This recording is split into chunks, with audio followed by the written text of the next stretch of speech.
첫 번째로 만나볼 분은요, 바로 미용사 출신에서 할리우드 탑 배우가 된 바로 우피 골드버그. 미용사였어? 오, 너 금시초문했어. 처음 그거 들었어요. 약간 그 애견 미용사? 애견 미용사. 저도 그 생각. 가발?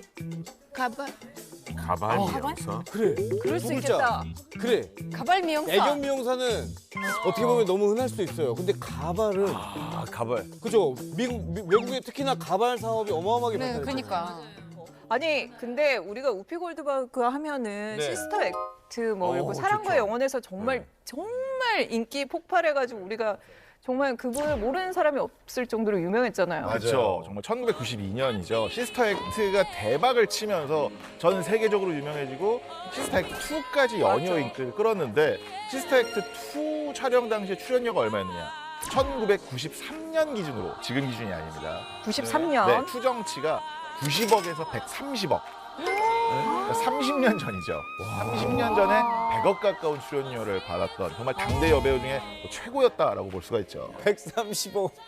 와, 진짜 어마어마하네요. 지금 환산해 보면은 상도 많이 받았잖아요. 아, 맞습니다. 정말 단순히 출연료만 대단했던 게 아니라요. 이게 정말로 미국 역사상 연예계를 통틀어 18명밖에 없는 그 위너 리스트입니다. 이곳이라고 하는 EGOT. 아 맞아. 이게 에미상, 그리고 그래미상, 그리고 아카데미 시상식의 오스카상, 그리고 토니상. 이렇게 와. 4개를 모두 수상한 사람 중에 한 명인데 와. 이게 전 세계, 그러니까 미국 연예계를 통틀어 18명밖에 없고요. 아니 진짜? 18명밖에 없는데 그 중에 한 명이 우피 골드버그면 대체 무슨 상을 받으신 거죠? 1990년 사랑과 영혼에서 그 영매사, 아, 그쵸. 네, 오다메 브라운, 네. 거기서 이제 아카데미 오스카상 여우 조연상을 수상하고요. 네. 또 TV 부문에서 2009년 자기 토크쇼를 통해서 에미상을 또 수상을 하고, 그리고 그랬죠. 그래미 어워드에서는 싱어송라이터로 이제 발매한 앨범이죠. 다이렉트 프롬 브로드웨이로 이제 베스트 코미디 리코딩상 요걸 수상하고, 그리고 2002년 뮤지컬 소로울리 모던 밀리 제작자로 토니상까지 수상을 했습니다. 네. Thoroughly Modern Millie. Thoroughly Modern Millie. 네. 아. 작품이 막 격이 올라가는 느낌입니다. 아니 근데 이 억양은 좀 너무 잘난 척 들어간 것 같아. Thoroughly modern Millie. 그럼 쌤이 영어로 한번 소개해 주세요. 호주식 영어로. 아니, Thoroughly modern Millie. 아, 이제 가볍잖아요. 아이, Thoroughly modern Millie. 아 너무 질투심이 느껴지는. 아유, 즐겁다, 근데 즐겁네요. 이 우피 골드버그가 우리가 네. 제일 처음 우리 말을 잊어버렸습니다. 원래는 미용사였다고 하는 거기서부터 우리가 사실 시작했었잖아요. 가발 미용사로 지금 추측하고 있죠. 네, 뭐 애견 미용사, 가발 미용사였는데요. 그냥 미용사가 아니라 장례 미용사.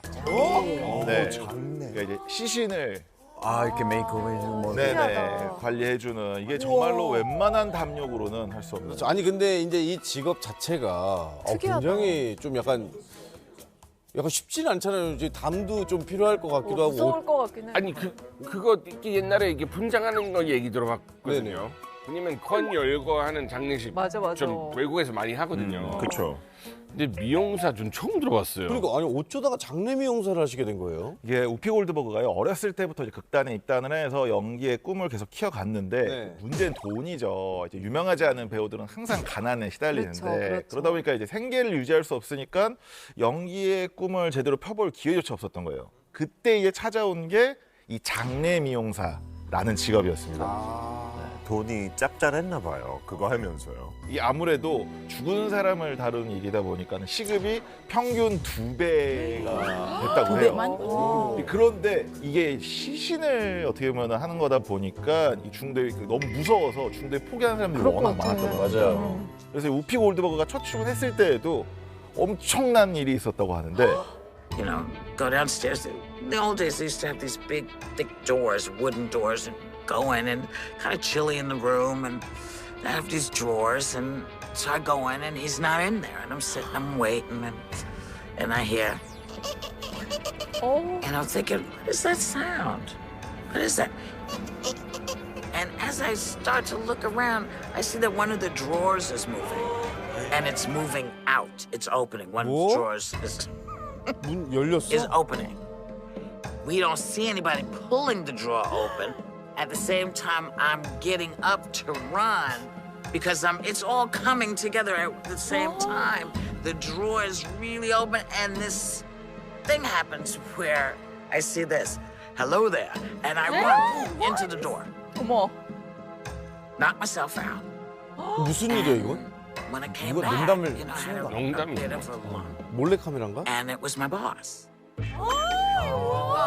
자기 상사였어. 아 저는 상사. 다른 일로 돈 벌면 안 될까요? 아 진짜 이게 상상만 해도 아니, 너무 근데- 무서워가지고. 저렇게 한 번 겪고 나면은 이제 그런 일이 또 한 번 있어도 그렇게 왜 안 그래? 놀랄 것 같지 왜 않아요?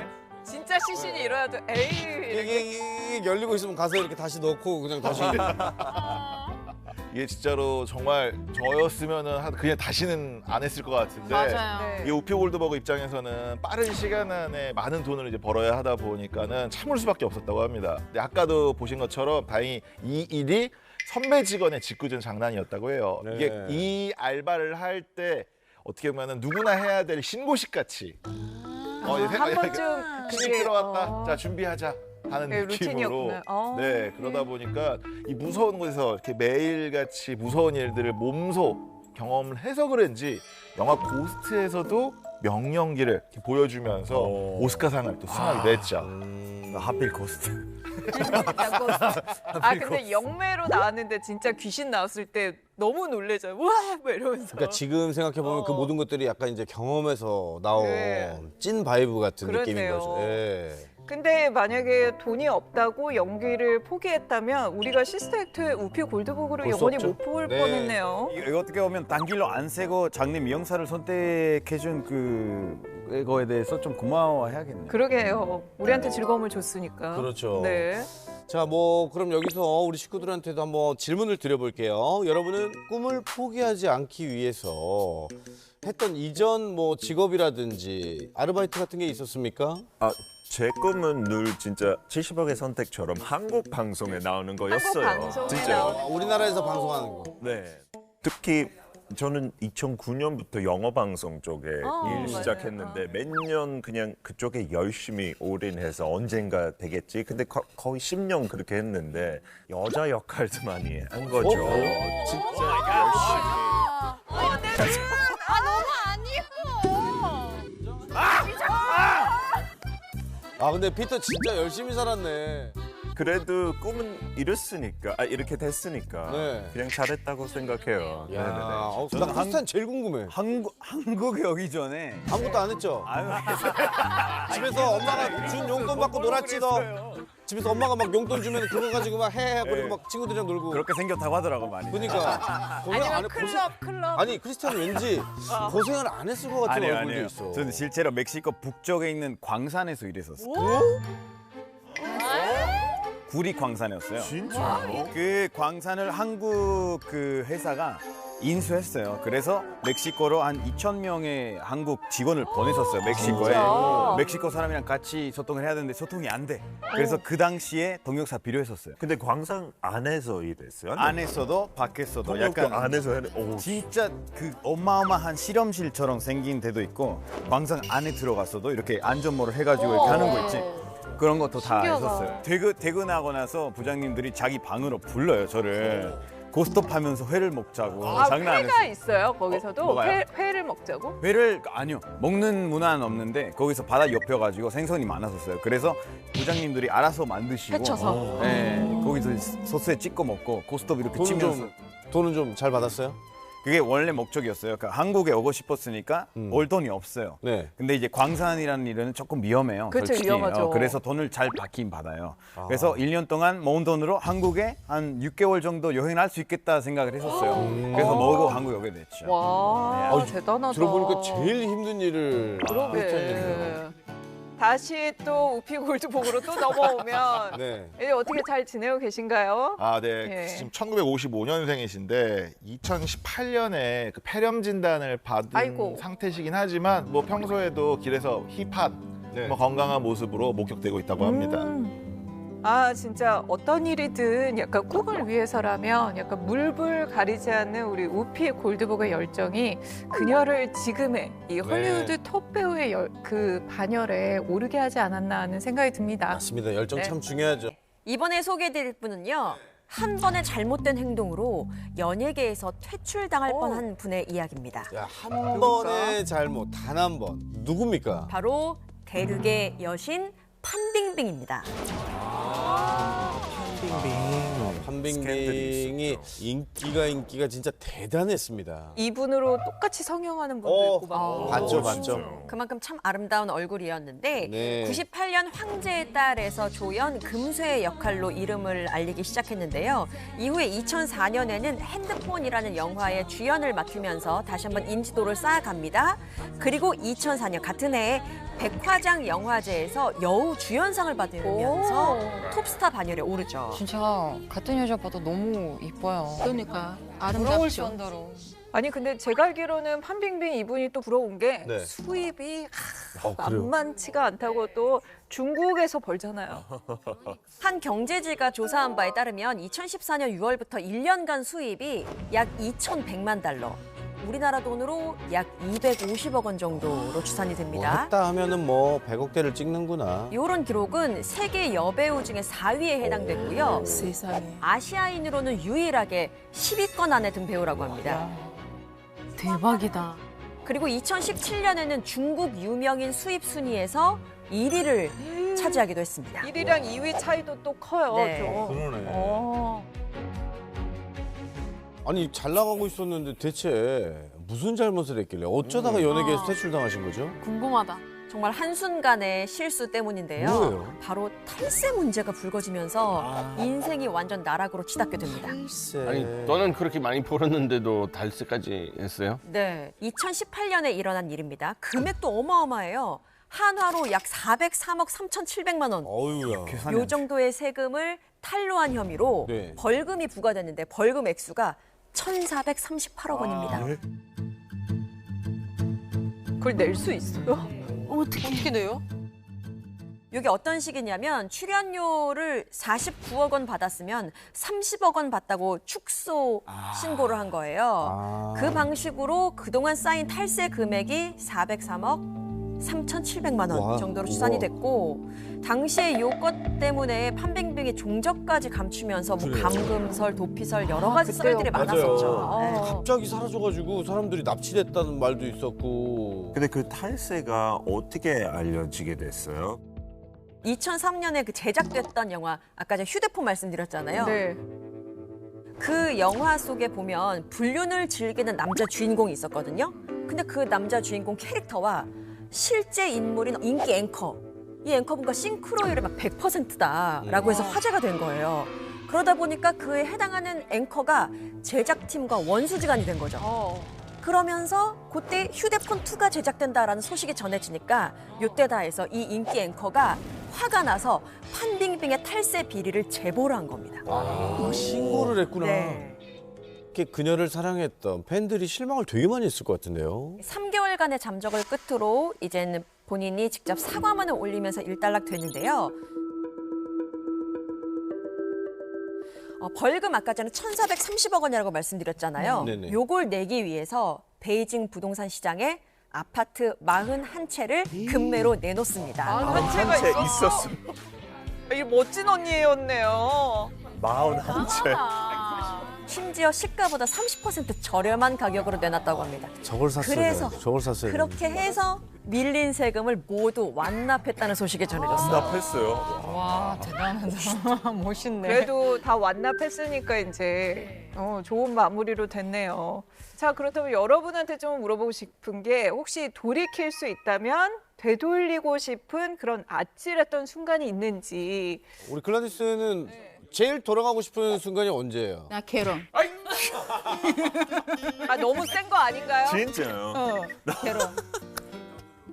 부모님 말 안 듣고 그렇게 해보니까 너무 왜하고 만약 그런 부모님 말 잘 들면 내가 하고 싶은 스무원 일 있잖아. 할 수 있잖아요. 그렇죠, 그렇죠. 할 수 있으니까 못 되니까 너무 아쉬운 것 같아요. 맞아. 뭔지 알 것 같아. 하고 더 멋진 사람 만날 수 있어요. 그게 무슨 말씀이시죠? 멋진 남자 만날 수 있어요. 아, 뭔지 알아요. 뭔지 알아요. 더 멋진 남자? 왜 우리 신랑도 알아요. 다시 태어나면 자기를 결혼 안 한 거 그렇죠. 알아요. 사실- 벌써 나갔을 때 상관없어요. 본인도 마찬가지인가요? 우리 신랑이 다시 태어나면 나랑 결혼하고 싶어. 진짜? 나는 안 하고 싶어. 야 정말 이 죽일 놈의 찐 사랑이네요. 사랑이네요. 그러니까요. 진짜 운 좋아요. 왜 그건 좋아요? 그런 남편 만났다니. 방금 이상한 소리가 잠깐만요. 나. 그러면 피터는 다시 태어나면 와이프랑 결혼 안 하고 싶은 거예요? 아니 100% 저도 그래요. 저도 좋은 남편이에요. 진짜요? 우리 어머니를 견딜 수 있는 여자 많지 않아요.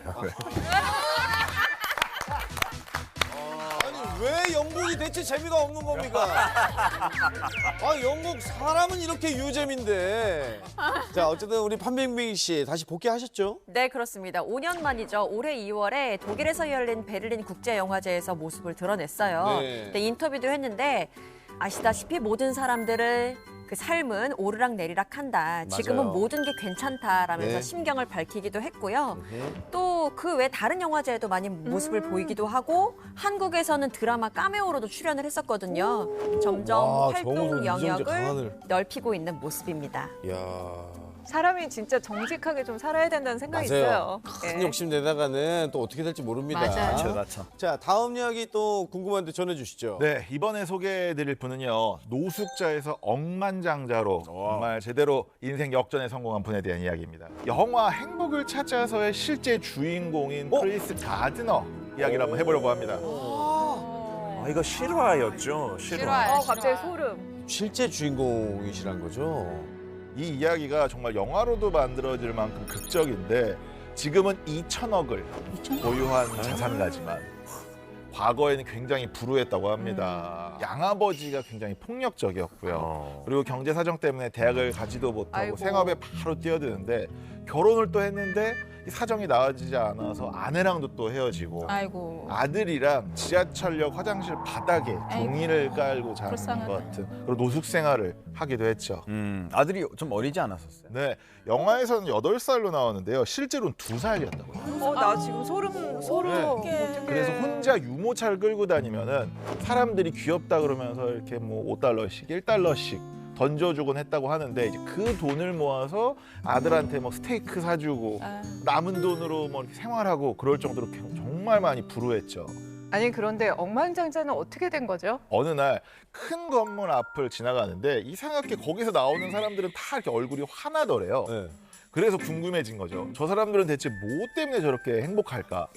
해서 앞에 하필이면 빨간색 스포츠카가 한 대 서더니 거기에 남자 한 명이 내리더래요. 그리고 이제 건물로 들어가려고 하는 사람 그 남자를 붙잡고 물어봅니다. 네. The two questions were, what do you do? How do you do that? Turns out this guy was a stockbroker.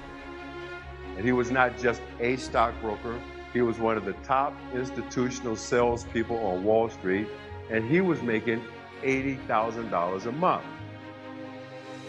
Now, I'm not the smartest guy in this room, but I'm pretty good with numbers. 그때 그 남자가 한 대답이 크리스의 인생을 180도 바꿔놓았나요? 네, 맞습니다. 그때부터 크리스가 무조건 이제 주식 중개인이 되겠다고 하면서 꿈을 갖고 주식 중개 사무소 회사에 찾아가서 나 무보수 인턴으로 일하겠다. 그러니까 정말 일만 좀 알려달라. 라고 하면서 낮에는 인턴 생활을 하고 해가 지면 다시 노숙자 쉼터에 가서 공부를 하면서 하루 200명의 고객과 통화를 하는 등등 정말 자기와의 약속을 지켜나가는 거죠. 와, 노력이네 이거. 그런다고 누구 알아줄까요? 네, 알아주는 사람이 있었습니다. 바로 옆 건물에 있던 대형 투자사의 대표였는데요.